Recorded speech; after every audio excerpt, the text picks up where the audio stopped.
The Little Fairy Who Cannot Fly. Once upon a time, in the heart of the Enchanted Forest, stood a magnificent tree called the Luminara Tree. This tree was no ordinary tree. It shimmered at night, glowing softly like 1,000 stars twinkling together. The fairies who lived there called it home, and at its very centre was the most precious jewel in all the forest, the Celestia Stone. This glowing gem was the source of the tree's magic, allowing the fairies to fly, spread their fairy dust, and keep the forest in harmony. Among the fairies of Luminara Tree was a fairy called Gaylie. Her mother had given her this name because she had the warmest, kindest heart, always full of joy, despite being different. Because unlike the other fairies, Gaylie couldn't fly. She tried so hard, but her little wings are just not meant for flying. The other fairies soared through the air, dancing on the wind, while Gaylie remained on the ground, watching longingly. Every fairy in the Luminara Tree had a special gift. Elora, with her golden wings, could make flowers bloom with a single touch. Tilio, the fastest flyer, could carry messages across the forest in the blink of an eye. Even Gaylie's younger brother Finn had a talent. He was unusually strong and could lift heavy branches, making him an important helper during storms. But Gaylie, she couldn't fly, and she didn't seem to have any magical abilities. Instead, she spent her days exploring the forest floor, where she befriended ants, turtles, squirrels, and even a snow-white bunny called Honey Bunny. Her favourite time of day was sunset, when the wise old owl, Orlo, perched on the lowest branch of the Luminara Tree and told bedtime stories to the young animals. Gaylie loved to listen, but more than anything, she enjoyed helping tuck the little ones in for the night. One evening, Mrs. Butterfly rushed up to Gaylie, looking worried. "Gaylie, dear, could you watch my little one Poppy for a while? There's an emergency and I must go," she pleaded. "Of course," Gaylie said with a smile, taking Poppy into her arms. Poppy whimpered. "Mama always sings to me before bed." Gaylie hesitated. "I can try singing to you, if you want." Poppy sniffled and said, "Yes, please." Gaylie took a deep breath and softly began to sing. To her surprise, her voice was like a lullaby carried by the wind, sweet and soothing. Poppy snuggled into her arms and quickly fell asleep. As Gaylie continued, she noticed other animals around her nodding off as well. By the time she finished, the entire clearing was silent, filled only with the sound of peaceful breathing. The next morning, the animals gathered around her.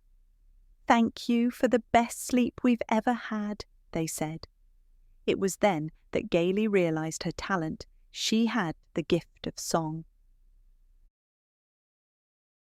But not all creatures in the forest were kind. There was a mischievous little imp named Sniv who loved to steal anything that glittered.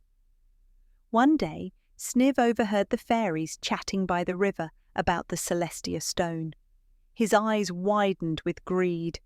"A shimmering stone! I want it to be mine!" Sniv cackled.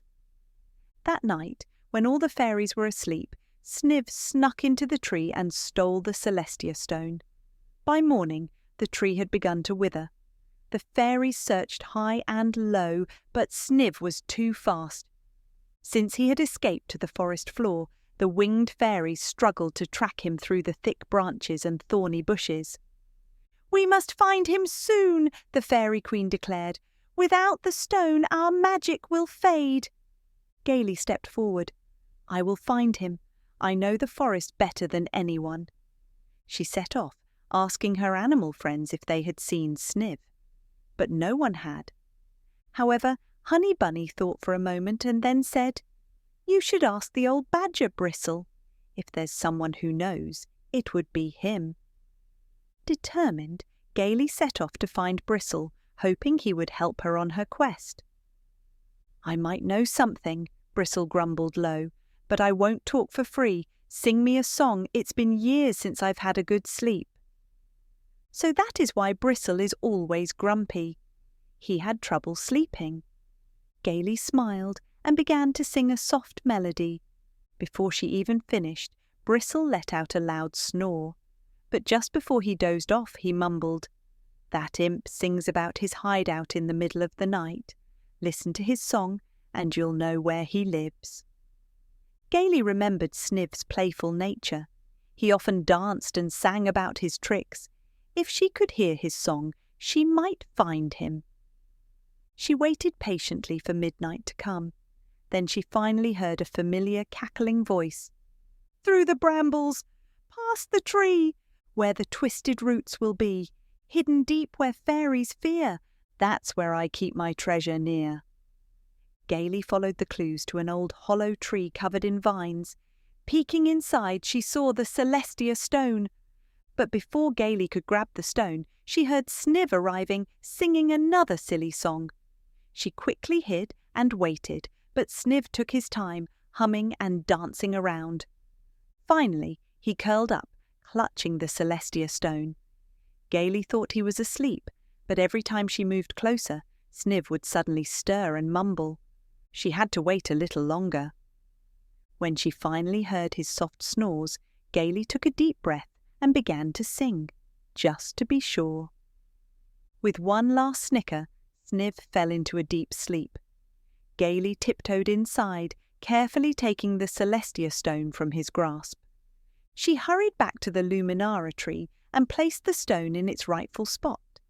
Instantly, the tree glowed again, and the fairies cheered. "Gaylie, you saved us," the Fairy Queen said. "You may not have wings, but you have a beautiful gift, that's for sure." Gaylie beamed with joy. She had finally found her place. From that day on, she became the forest's official lullaby fairy, singing every night to help fairies and animals alike drift into peaceful dreams. And so the forest remained bright, the Luminara Tree stood tall, and Gaylie had learned a valuable lesson. Everyone has a gift. Sometimes it just takes time to discover it. Every night, as the stars twinkled above, Gaylie's sweet voice would fill the forest, wrapping every creature in a blanket of warmth and comfort. Little eyes are getting sleepy. Little yawns begin to creep. Sun has gone to sleep up high. Stars are twinkling in the sky. Sleep now, little one. Close your eyes and snuggle tight. Sleep now, drift away till the start of a brand new day. Fluffy clouds are drifting by. Little birds have said goodbye.